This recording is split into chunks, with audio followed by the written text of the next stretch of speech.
We initially wanted to use an angular momentum lens to assess the moment of inertia of a yo-yo, but the videos we took on my phone didn't have enough frames per second, so it was very blurry when we put it into the tracker, and we couldn't pinpoint any points on the yo-yo. So instead, we chose to look at this through an energy lens. We chose an energy lens because total energy is conserved when there is no outside work done on a closed system.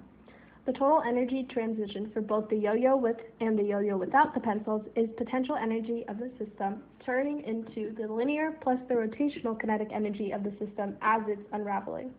We decided that the friction on the string was virtually non-existent, so there is no thermal energy produced.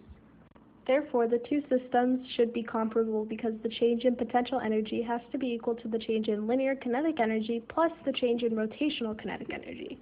We were able to calculate the initial and final potential and linear kinetic energies, so we should virtually be able to figure out the change in rotational kinetic energy based on the law of conservation of energy. The yo-yo weighed about 1 gram and was dropped from a height of about 1.68 meters.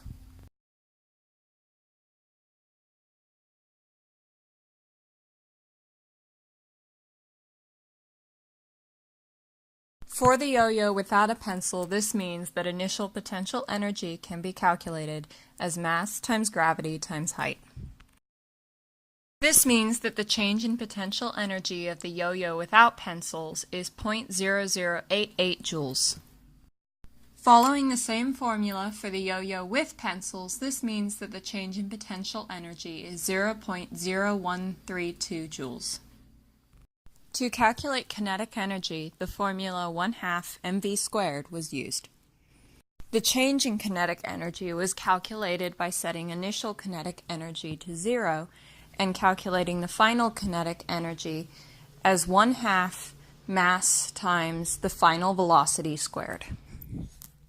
This gave us a delta Ke of 5 times 10 to the negative 4th joules for the yo-yo without pencils and a delta Ke of 4.05 times 10 to the negative 4th joules for the yo-yo with pencils.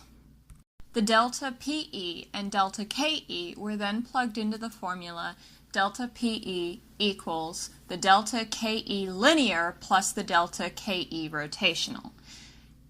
Using this, we were able to calculate the rotational energy for each system.